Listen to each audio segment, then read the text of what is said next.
absoluta. TVN. Minha querida e meu querido, que alegria! Que alegria poder estar com você nesta segunda-feira, dia 15 de agosto. Quem me conhece sabe, faltam apenas 12 dias para quê, gente? 12 dias para quê? Para o aniversário de Lúcia Bessa. Daqui a alguns dias, no dia 27 de agosto, estaremos completando aí um pouco mais de experiência. E tem algumas amigas que fazem um bolão para saber quantos anos eu tenho. E eu digo, eu sou atemporal. Além de atemporal, eu sou intempestiva. Portanto, continue fazendo o bolão de vocês aí para ver quem acerta quantos anos Lúcia Bessa tem. Bom, e nós tivemos esse mês, estamos tendo, que é o Agosto Lilás, uma celebração de uma das datas mais importantes para a vida de todas nós mulheres. A Lei Maria da Penha, a Lei 11.340, conhecida como Lei Maria da Penha, completa 16 anos de vigência. Essa lei que veio dizer, para mim e para você, que nós não precisamos mais viver sob o jugo da violência. Uma lei que veio dizer para mim e para você que as brigas acontecidas dentro do âmbito familiar é problema de saúde pública. É problema de polícia, é problema do Estado. Ela deixou de estar na esfera simplesmente doméstica para assumir outras esferas extremamente importantes e que o Estado assuma para si a responsabilidade de assegurar as nossas vidas. E nós, como eu disse da outra vez, podem ameaçar, podem retaliar, porque nós não nos calaremos. Não nos calaremos enquanto tiver uma mulher sofrendo. A nossa voz não se cala. Porque o que nós desejamos, o que nós exigimos, porque cidadão e cidadã não pede, nós exigimos, é viver em paz, livre de toda violência e de toda opressão. E esse é o seu Papo Bessa, o seu canal de denúncia, de informação e de muito acolhimento. E hoje, de modo muito particular, de muita informação. Eu estou me sentindo tão pequenininha nessa tela da TV, Martinha. A televisão está diminuindo a cada dia. Semana passada estava pequena, agora está menorzinha. Eu quase não estou me enxergando. E tem uma luz aqui piscando do meu olho. Isso é normal, Martinha? É assim, viu, gente? O programa ao vivo é assim mesmo. Ela tá impedindo até que eu abra os olhos. Que eu já estou aqui com um negócio. Como é que é o nome desse negócio aqui, gente? Cílios. Não, ou que a pessoa chama por aí, que eu não uso cílio. Eu uso um abanador nos olhos, entendeu? E está impedindo até de eu enxergar direito. Mas olha, gente, vocês se lembram que o ano passado nós iniciamos uma jornada. Nós, quem? A TVN Brasil e o Papo Bessa com Lúcia Bessa iniciou uma jornada chamada Queremos Você Eleita. Essa jornada é uma jornada extremamente importante, porque nós assumimos o compromisso de aumentar a voz feminina nos parlamentos. E hoje eu estou com 3 expoentes aqui. Estou com 3 mulheres que nós vamos conhecer essas mulheres. Nós vamos entender por que essas mulheres se colocaram numa disputa difícil, arenosa, injusta e desigual. Mas elas estão aqui. Você sabe por quê? É porque no DNA da gente tem algumas coisas que não existem no DNA do outro sexo. Muita coragem, muita força, resiliência. E, sobretudo, o sentimento de mudar o status quo. Isso é nosso. E nós estamos aqui com 3 mulheres brilhantes. E como eu prometi a vocês desde o ano passado, depois da homologação pela convenção, nós vamos pegar um pouquinho mais pesado aqui com essas moças. Sabe por quê? Porque eu, que não sou candidata, que sou uma cidadã, eu quero conhecer quem está se colocando à disposição para essa disputa político-partidária. Eu quero saber quem é a mulher que merece ser eu por ela representada. Porque basta ser mulher? Basta a gente olhar o nosso cenário político. Basta a gente dar uma olhadinha na nossa Câmara Legislativa, na Câmara Federal, no Senado Federal, para a gente entender que não basta ser mulher. Tem que ter aquela pegada, a pegada de nos representar com coragem, independência e responsabilidade. Eu quero já dar as boas-vindas aqui a essa mulher belíssima, eu cheguei, ela estava sendo cuidada por outra mulher. E isso já me deixou, meu coração já acalentou. Porque o que nós fazemos é isso mesmo. Nós seguramos uma na mão da outra. Nós levantamos a outra. Nós queremos que a outra também esteja no lugar de evidência. Aquele ditadozinho ridículo de que mulher concorre com mulher, isso aí é um negocinho que foi criado, sabe como? Nessa sociedadezinha patriarcal aí, que diz que mulher não gosta de mulher, que mulher não ajuda a mulher. Nós amamos nós mesmas e todas as outras mulheres, e nós amamos política, e nós amamos servir a população do Distrito Federal e deste país. Cris, Coletivação PT, querida, seja muito bem-vinda ao nosso Papo à Beça. Oi, gente, boa noite, é um prazer enorme estar aqui. Eu estou muito feliz assim, de estar aqui com outras 3 mulheres potentes, né? Para a gente dar o nosso recado aqui. Muito obrigada, Lúcia. E estamos aqui para ouvir vocês e esclarecer tudo que vocês queiram saber sobre o nosso mandato coletivo, coletivação. Muito obrigada, Cris. Cris, agora não é mais agora ratificado, homologado pela convenção. Cris é candidata, deputada distrital pelo PT, Coletivação PT. Depois a gente vai entender mais o que é isso, tá? Isso. Muito bem. E também tem aqui do meu lado uma queridíssima, uma professora, belíssima, uma mulher que tem feito um trabalho excepcional, uma mulher que tem se unido a pessoas também muito bacanas, e eu tenho visto o seu crescimento, professora Jacira, porque Lúcia Bessa está de olho em todas e em todos. Muito boa noite, minha querida professora Jacira, esteja muito bem-vinda ao nosso Papo à Beça. Oi, Lúcia, que prazer estar aqui com você, essa mulher de coragem. Sempre segui a Lúcia, né, porque nós trabalhamos juntas contra o feminicídio, contra a violência doméstica, e gostaria muito de te agradecer pelo convite, por estar aqui hoje com você.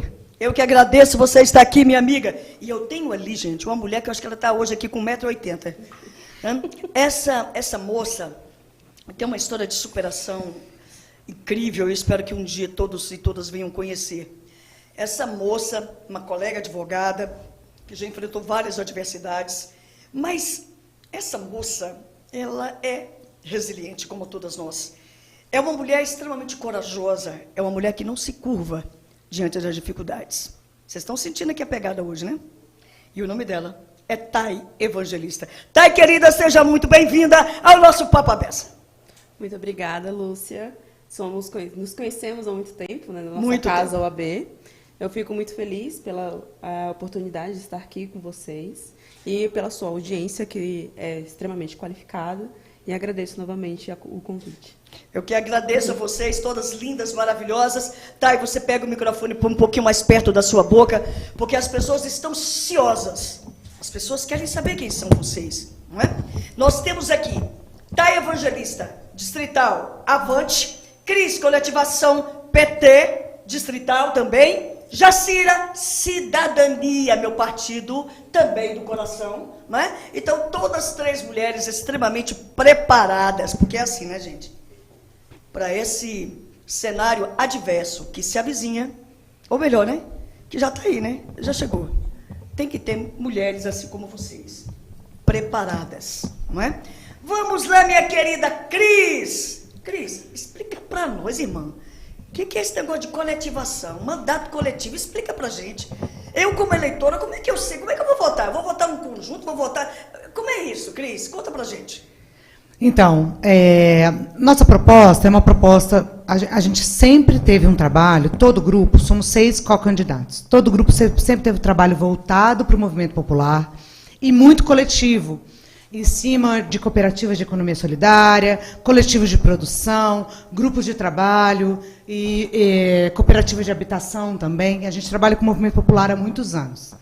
E a gente pensou, olha, um mandato individual é muito legal, mas é individualista.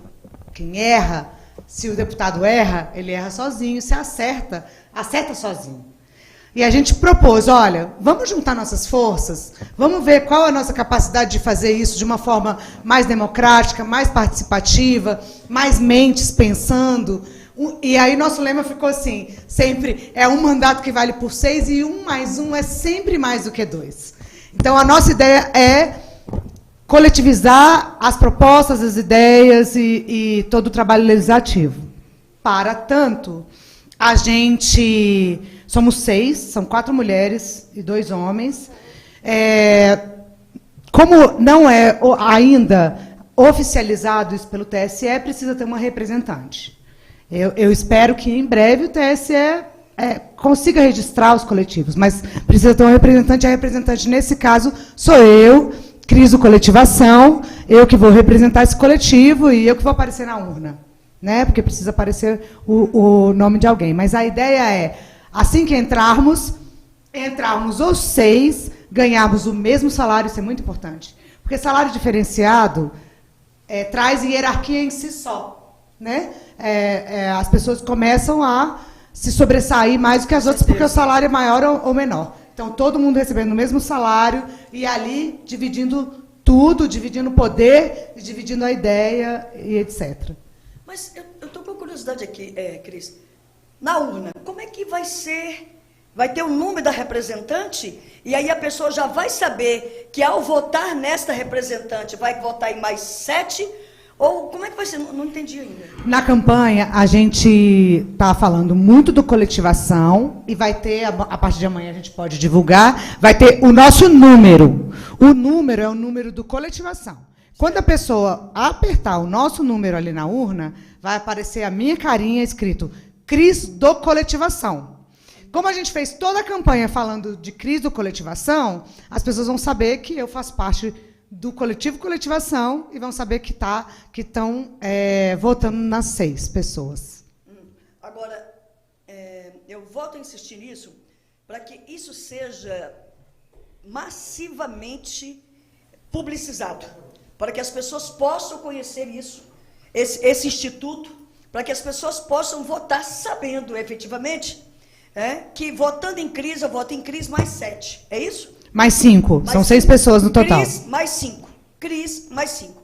E lá, Cris, outra coisa. Há possibilidade de se discutir com o TSE, a possibilidade de se nominar as outras pessoas que fazem parte da coletivação ou não?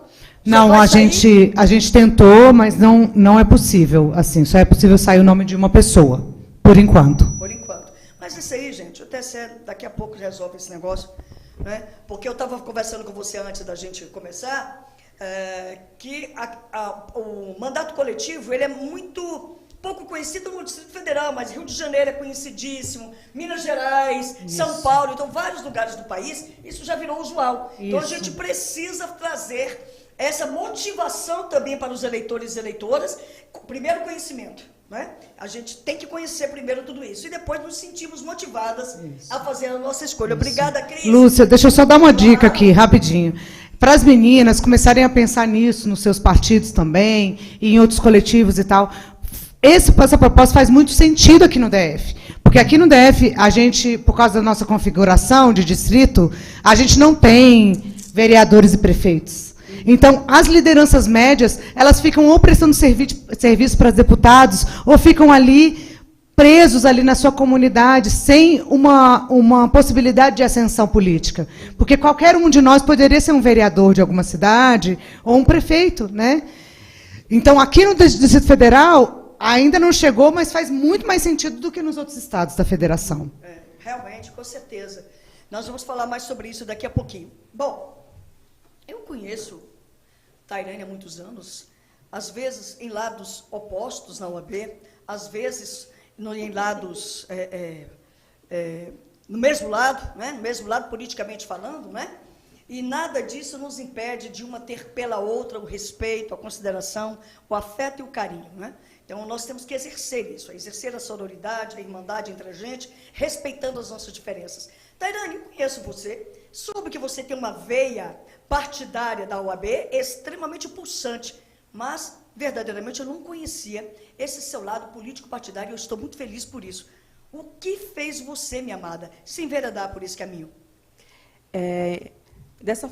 Então, Lúcia, foi por conta das políticas públicas que eu fazia dentro da ordem, como a gente também trabalhou pela igualdade de gênero dentro da nossa instituição, que conseguimos no ano passado. Sim. Então, todas as OABs de todo o país eram obrigadas a colocar 50% de mulheres e 50% de homens, porque eram cotas de gênero. E todo o trabalho que eu fiz dentro da ordem ficava dentro da ordem.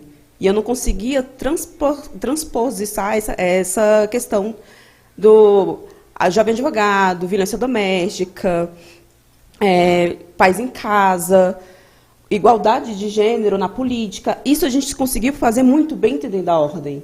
Só que eu precisava ultrapassar essa portão da ordem para a sociedade. E por isso que eu coloquei meu nome em voga para os partidos políticos. Fui chamada pelo Avante, exatamente por conta dessa minha veia pulsante dentro da OAB. Saí da ordem, que eu era conselheira seccional. Eu me desfiliei à OAB para manter a OAB apartidária. Então, foi uma decisão muito difícil, porque, querendo ou não, a OAB é minha casa, vai permanecer sendo minha casa, a casa de todos os advogados. Mas agora eu estou do outro lado, então eu preciso manter a OAB partidária. E eu quero muito fazer que tudo que eu conseguir fazer da OAB, com todas as mulheres como você, junto da OAB, passar para a nossa sociedade, que é o que você já faz, mas dentro da Câmara Legislativa, de uma forma mais efetiva, de uma forma mais enérgica e de uma forma mais concreta mesmo, como a gente conseguia fazer dentro da Ordem e fazer dentro da Câmara Legislativa para toda a nossa sociedade brasiliense. Excelente, excelente. Fico muito feliz.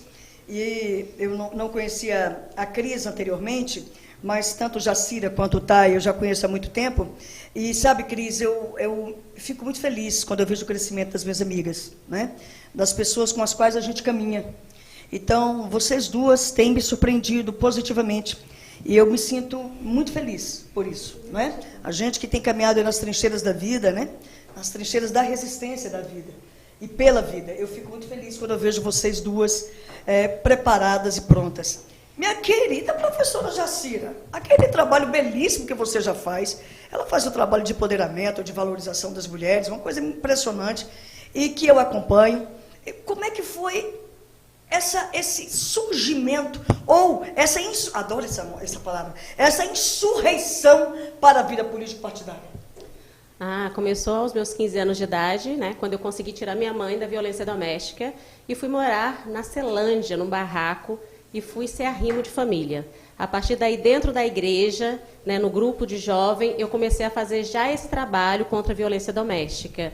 E aí fui crescendo, decidi, né, fazer todas as áreas de psicologia possível para poder trabalhar, né, psicanálise, neuro, a parte da psicologia, para que eu pudesse ajudar essas mulheres. E hoje, por incrível que pareça, quando eu te olho, você é uma grande referência para mim, sabe? E aí eu falo assim, quando eu te olho, eu falo assim, eu ainda vou chegar lá.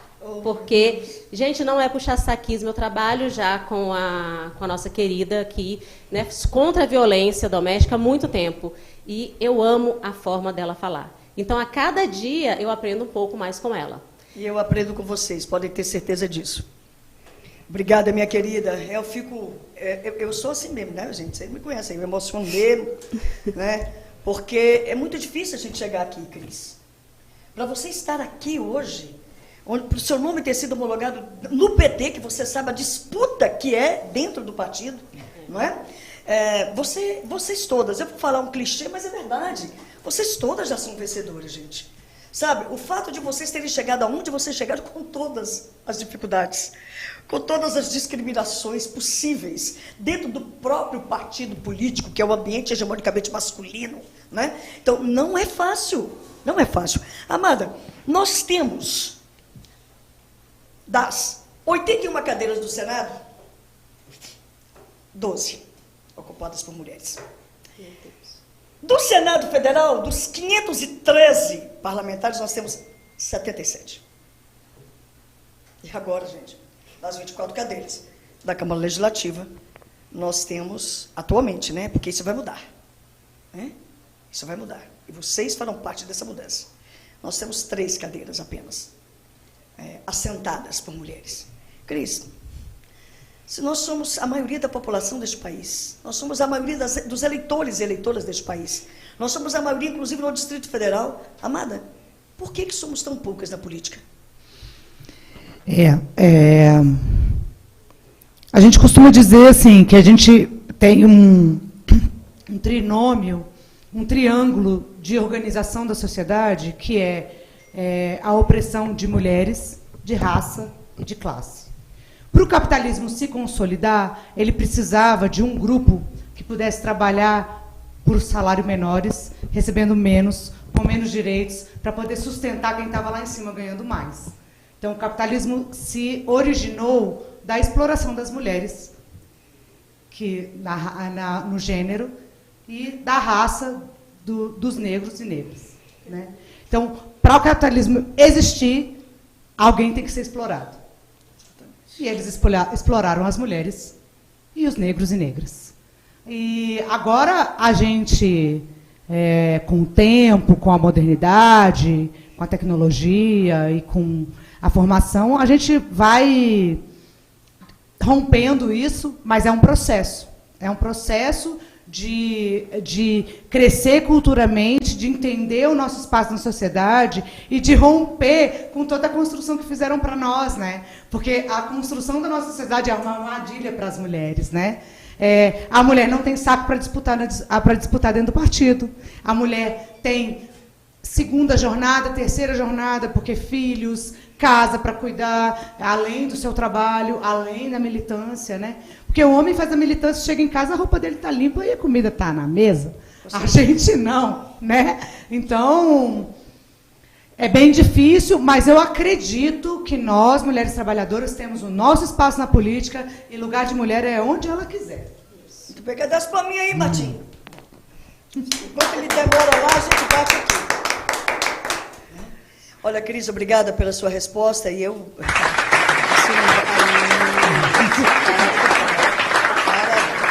Adoro. Olha, gostei da amiga, é o seguinte. Tairane, a gente, o ano passado, escutou muito, e esse ano também, algumas coisas que têm acontecido no nosso Distrito Federal e que eu não me sinto nem um pouco orgulhosa, ao contrário, né? A palavra é outra, mas eu tô querendo ser mais paz e amor hoje aqui, em consideração a essas 3 meninas, então eu vou pegar um pouco mais leve. Mas é o seguinte, no ano passado e nesses 2 últimos anos, nós vivenciamos aí a pandemia e vários assuntos orbitando em torno de. Uma das coisas que nos envergonha é o engavatamento da CPI da pandemia, CPI da saúde, onde, neste governo, o secretário de saúde foi preso, né? E várias outras pessoas também, várias acusações gravíssimas. E nós esperávamos, verdadeiramente, que essa CPI se consolidasse. Infelizmente, ela não se consolidou.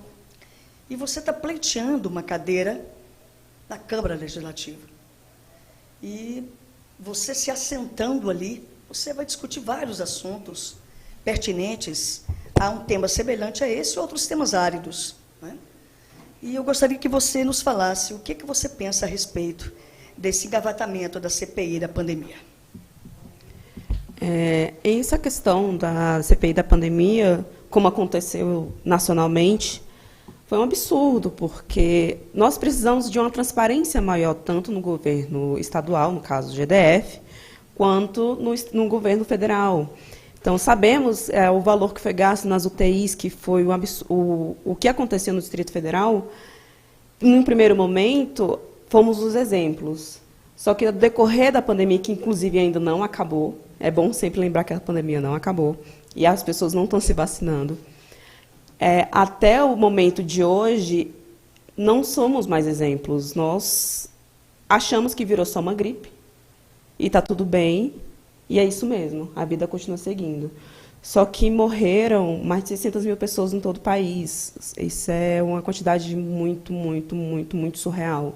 Sendo que poderíamos ser o exemplo em vacina, poderíamos ser um exemplo no SUS, porque somos um exemplo mundial no SUS, poderíamos ser infinitas coisas, a não ser o negacionista do planeta Terra.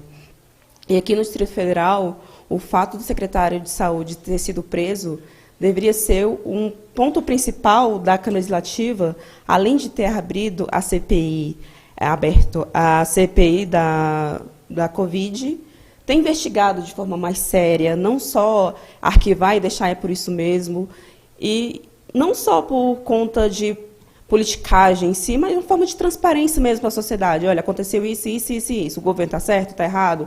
Não sabemos, porque está arquivado. Se estivesse aberto, a gente saberia o que acertou, o que errou, e como o governo do Distrito Federal poderia ter lidado de uma forma mais transparente para toda a sociedade em geral. E você falou uma coisa extremamente importante. A CPI é para apurar, não é? Não é um tribunal de exceção. É para apurar, né? O Instituto da Comissão Parlamentar de Inquérito, ou mista de inquérito, ela é para isso, é para a gente averiguar e apurar a responsabilidade do poder público em uma situação qualquer. Ali nós não estaríamos fazendo a condenação primeira sem uma prévia apuração e investigação, até porque a CPI não é para isso. A CPI não é para condenar, é para apurar. O que nós queríamos, e você colocou muito bem, era que isso fosse apurado, né? Que isso fosse investigado, e que a população pudesse entender e saber exatamente o que aconteceu nessa caixa preta da saúde do Distrito Federal. Obrigada, Tairane. Professora Jacira, ao contrário da CPI da saúde, nós tivemos a CPI que foi um sucesso em termos de apuração, um sucesso em termos de averiguação daquilo que era necessário, que foi a CPI do feminicídio. Foram 11 meses de trabalho, 509 laudas, né? Homens e mulheres ali em cima, para apurar a responsabilidade do Estado na morte das mulheres do Distrito Federal.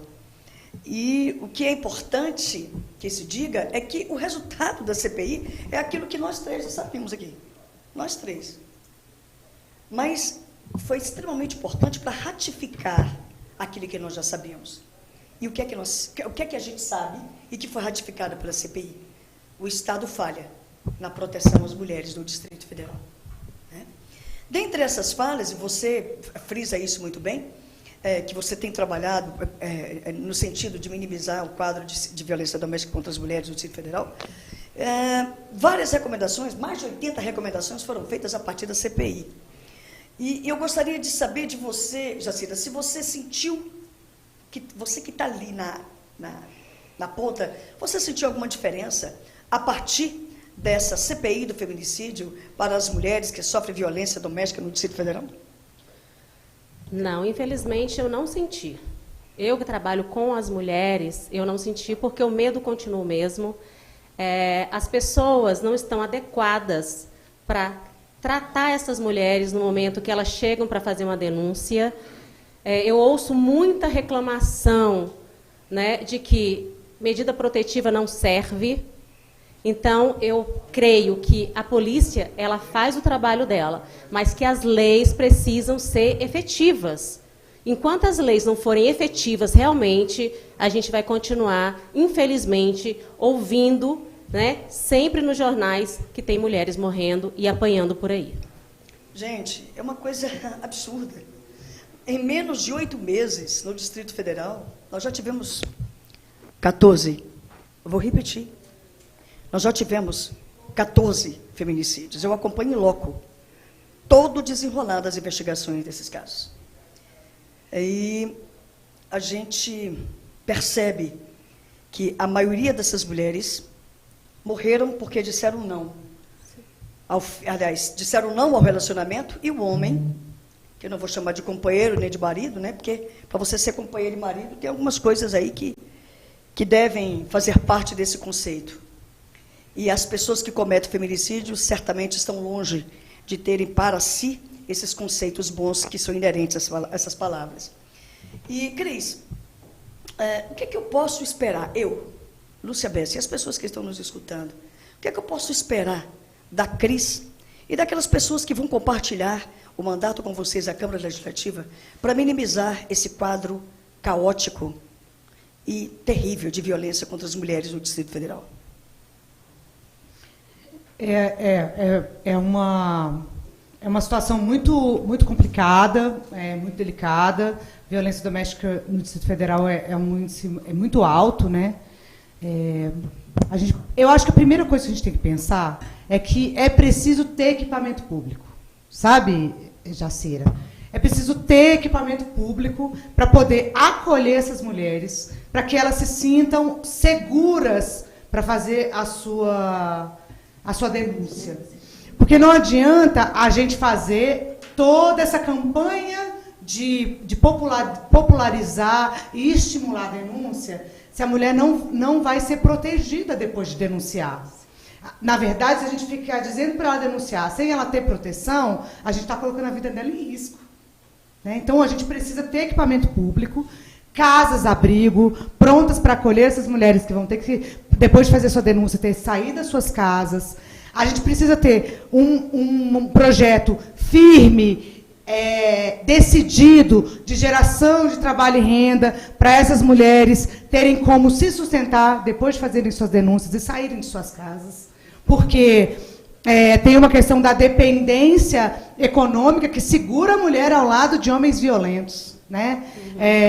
A gente fala muito de economia solidária porque a gente acha que através da economia solidária, através de grupos de trabalho, de cooperativas, as mulheres podem ter uma alternativa de geração de trabalho e renda. Então, a gente precisa falar de geração de trabalho e renda, de casas-abrigo. E, por último, a gente precisa falar de uma justiça eficaz. Porque o que acontece é que a medida protetiva, um monte de mulher que morre aí tem medida protetiva. Sim. Né, Jacira? Às vezes dentro da bolsa. Do bolso da calça. E ela é morta ali na rua do mesmo jeito, assim. Então, precisa ter uma justiça mais efetiva e uma vontade política de aumentar a proteção das mulheres, com as casas de mulheres brasileiras, com aumento de delegacia para as mulheres, porque as delegacias são pouquíssimas no Distrito Federal, e muitos homens atendendo nas casas, né, que não entendem o que é a violência contra as mulheres, e ter estrutura para isso, tudo. Excelente resposta, Cris. Tairane, foi feito um estudo também, né, pela Flaxo, né, e o Fórum Nacional de Segurança Pública, Fórum Brasileiro de Segurança Pública, que neste país a violência ela tem sexo, cor e faixa etária. Sexo feminino, a cor negra e a faixa etária é uma faixa etária jovem. Minha amada, o que eu posso esperar? O que a população do Distrito Federal pode esperar da nossa futura deputada distrital, Thay Evangelista, para minimizar o sofrimento das mulheres em situação de vulnerabilidade e violência doméstica aqui no Distrito Federal? Eu rechaço tudo que a Cris falou, que é exatamente isso que nós precisamos fazer, mas o ponto principal é a educação. Porque com a educação a gente consegue mudar absolutamente tudo. Enrijecer a lei pode ajudar um pouco, mas lá no judiciário. Antes de chegar no judiciário, a gente tem que estar dando algum tipo de acolhimento àquela mulher na ponta. Infelizmente, eu também fui vítima de violência doméstica, mas não como mulher, mas sim como filha. E até a gente entender que a gente passa por uma violência doméstica, é um absurdo, porque a gente primeiro passa pela violência psicológica, depois a gente passa pela violência física, econômica, emocional, e até a gente entender que a gente está nesse ciclo de violência, demora anos. Eu só fui entender que eu tinha um ciclo de violência atendendo outras mulheres vítimas de violência doméstica há mais de 5 anos depois. Então, a gente precisa mostrar para aquela família, aquelas pessoas que estão, independentemente da sua classe social, o que é violência doméstica. Então, explicar para as crianças na escola, de como fazer a denúncia. Tem incentivos dentro da Câmara Legislativa de canais de denúncia, palestras nas escolas, nas faculdades, no ambiente de trabalho, e explicando para as pessoas o que é violência doméstica. Porque a violência doméstica não é só contra a mulher, é contra o filho, é contra talvez uma mãe que mora junto, ou um pai que mora junto. É um ciclo vicioso, porque tem aquela questão da violência psicológica, vem a violência física, aí vem a denúncia e a lua de mel, porque a pessoa está com medo, normalmente o homem está com medo de ser denunciado e preso, lua de mel, a mulher acredita no homem, aí começa novamente a violência psicológica, a violência física, a violência emocional, e é um ciclo que não se acaba. Então, a gente tem que ter projetos específicos para essas mulheres, que seria aumentar a Casa Mulher Brasileira, que aqui no Distrito Federal só tem 2, na Ceilândia e na Asa Norte. Não tem um efetivo muito qualificado, porque as pessoas não sabem como lidar com violência doméstica. Você chega na delegacia e acha que às vezes, porque a mulher está lá, porque não tem uma marca muito forte, ela só está aqui porque ela está querendo pensão do marido. E não é. Ou ela está ali ou ela tem medo de chegar na delegacia, porque é longe da sua residência. Como uma pessoa que mora em Planaltina, no Distrito Federal, vai chegar na Asa Norte para fazer uma denúncia, sendo que ela precisa de uma delegacia dentro daquela cidade. E naquela cidade não tem uma delegacia de mulher. Como uma pessoa que mora no sol nascente vai conseguir chegar numa delegacia, no ADEAN da vida, sendo que ela não sabe nem onde fica o ADEAN? Porque só a propaganda, ligue no 180, às vezes não resolve. Então, a gente precisa primeiro chegar naquela mulher, explicar o que ela vive, ou o que aquela sociedade vive, para que a gente consiga, como deputados, entender, praticamente um projeto de campo mesmo, uma pesquisa de campo, para entender como é que funciona aquela sociedade e como a gente pode diminuir tanto a violência doméstica dentro da casa da pessoa e como a gente consegue empoderar essas mulheres para ela não ter a dependência emocional, porque às vezes nem é financeira. Muitas vezes pode ser a emocional, que é a maior primordial. Porque aquela mulher ela vai ter a força de conseguir trabalhar, ou ela já trabalha, mas a dependência emocional é muito mais forte do que a financeira. Então, é esse tipo de coisa que a gente precisa fazer no nosso Distrito Federal. Tá, querida, muito obrigada. Eu só gostaria de falar para você o seguinte, eu gostaria muitíssimo que nós tivéssemos 2 casas da mulher brasileira aqui no Distrito Federal, mas infelizmente nós só temos uma, que fica lá no centro de Ceilândia. A da Asa Norte, ela fechou, né? Ela fechou, ficou muito tempo fechada, nós ficamos aí muito tempo sem acessar os serviços que tinham ali dentro da Casa da Mulher Brasileira, que foi um dos melhores programas de combate à violência que já foi criado no governo da presidente Dilma, no programa Viver Sem Violência, e o programa era, cada unidade da federação tinha que ter uma Casa da Mulher Brasileira. Aí, não é?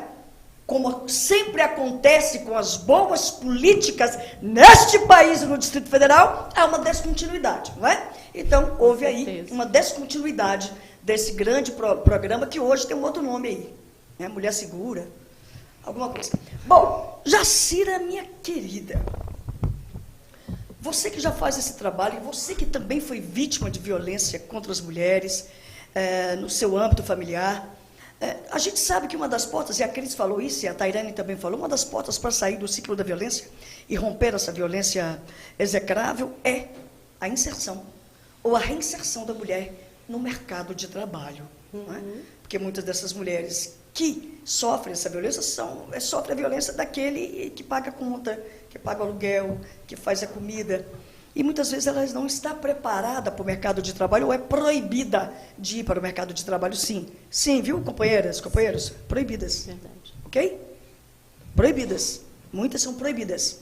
O agressor ou a agressora, se aqui nós estivermos falando de relação homoafetiva, muitas delas e muitos deles querem que o alvo da sua agressão fique ali, grudada nele, entendeu? Bom, é muita coisa para a gente falar. Mas, professora Jacira, me diga uma coisa.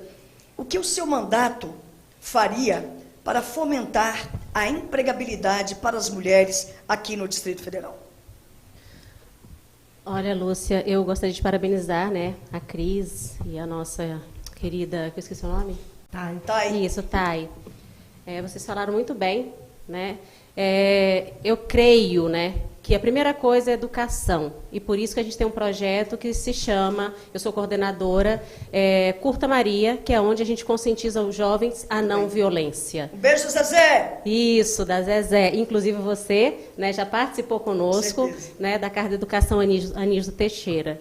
E, a partir daí, a gente ouve muitos relatos desses meninos, né, que eles não sabiam que viviam dentro da violência doméstica.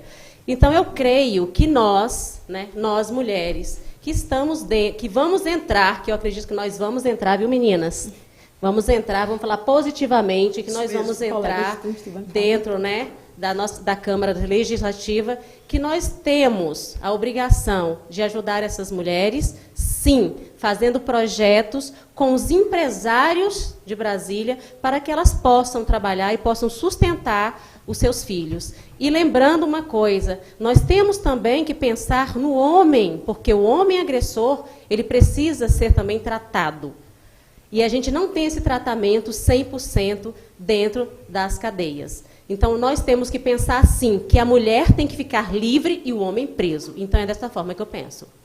Obrigada, Jacira. A gente, por incrível que pareça, está terminando o programa e eu preciso dar uma lidinha. Vocês mandaram os links aí que eu mandei para vocês? Mandei. Disparem os links. Sim. Rafael Júnior Siqueira, parabéns, professora Jacira. Exatamente, a legislação tem que ser efetiva. Dani Veronese, perfeita. Com a educação a gente muda tudo. O Marco disse, Jacira, Jacira. A torcida está aí boa. Né? Queridas, eu fico feliz em recebê-las aqui. E eu gostaria, nesse poucos minutos que nos restam, queria que vocês entendessem que do outro lado ali, nos assistindo agora ou depois, tem muitas mulheres que têm sonhos como os de vocês que estão se concretizando e espero verdadeiramente que se concretize. Mas muitas mulheres estão muito longe de onde vocês estão agora. Muitas mulheres que perderam a esperança, que não têm credibilidade mais nas instituições. Muitas mulheres que perderam, inclusive, a vontade de viver, porque vivem um processo de violência absoluta, todas aquelas tipificadas da Lei Maria da Penha, mas tantas outras, como a violência institucional também. Né? Então, eu gostaria que agora, nesse resto desses minutos que nós temos, que vocês falassem com essas mulheres, né? Que vocês dessem uma palavra de alento, de conforto, e asseverassem a essas mulheres que com Jacira vai ser diferente. Com a Cris vai ser diferente. Com a Thay vai ser diferente. Eu quero que eu comece por você, Cris. Eu quero chegar agora perto de você, mãe, mulher trabalhadora que está assistindo e nos ouvindo agora. Eu quero te dizer que a gente não pode perder a nossa fé na mudança.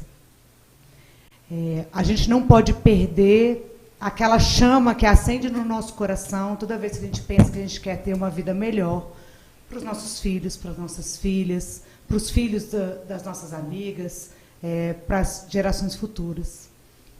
Para a gente ter crença na esperança, para a gente ter crença no futuro e na mudança, a gente precisa acreditar que é possível mudar. E acreditar que a política é feita desde a hora que você acorda até a hora que você dorme. Cada vez que você faz uma compra, cada vez que você entra num ônibus, cada vez que você conversa com alguém, cada vez que você termina o seu serviço e senta e toma aquele cafezinho, tudo isso é política. Então, eu estou ouvindo muito na rua uma coisa assim, eu não acredito mais em política. Não, nem vem falar de política, eu não acredito mais nisso, eu já acreditei demais.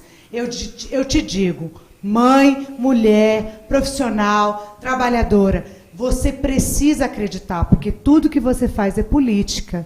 E, através da política, a gente pode mudar a realidade desse Distrito Federal, que é um abismo tão grande de desigualdade. Vamos juntas, construirmos a coletividade e acreditar que 1 mais 1 é sempre mais do que 2 e a gente pode mudar a realidade do DF e do Brasil.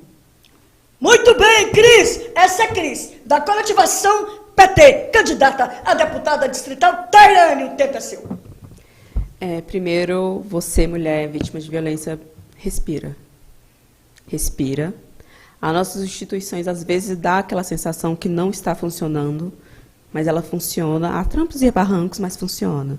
Então, respira, calma. Sempre tem uma solução, sempre. Você não vai ser a única e você também pode ajudar outras mulheres que vivem da mesma forma. Calma. Vamos fazer uma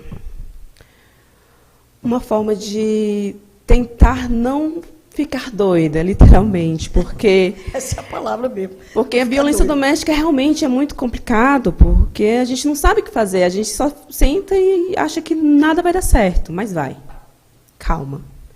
Procure a OAB, procure a Câmara Legislativa, procure a Delegacia de Polícia, me procure a Cris, a Lúcia, a professora Jaciri, procure as mulheres que podem te ajudar. Eu estou aqui à disposição, a Cris está à disposição, a Lúcia Bessa está à disposição, também como a professora também está à disposição. Tenha calma que tudo vai dar certo. Eu espero de verdade que você saia desse ciclo de violência, você acredite em você mesma, você tenha vontade de acreditar em você, por você mesmo, depois pelos seus filhos e depois pela sociedade, mas primeiro por você. Lembre sempre, quando você está em um campo de risco, um bombeiro, por exemplo, em caso de incêndio, se a vida dele estiver em risco, ele não pode ir, porque é primeiro a vida dele para depois a vida da outra pessoa. Então, coloque a sua primeiro em lugar sempre. A sua vida em primeiro lugar sempre. E mantenha calma que tudo vai dar certo. Obrigada, Thay Evangelista, minha amiga querida Tairane. Foi um prazer enorme ter você aqui. E fecha esse bloco, professora Jacira. Eu venho falar para vocês, mulheres, que passaram por violência e que passam por violência, que a primeira coisa que você deve fazer é respirar. A partir do momento que você começa a ter consciência do que você está passando e que você respira, você consegue imaginar uma nova vida. Eu passei por fome, eu passei por preconceito de gênero e de cor, mas eu consegui, no momento que eu respirei, aos meus 15 anos de idade, e falei, mãe, você precisa sair dessa violência. Como eu consegui, como minha mãe conseguiu, você pode ter certeza que você também vai conseguir.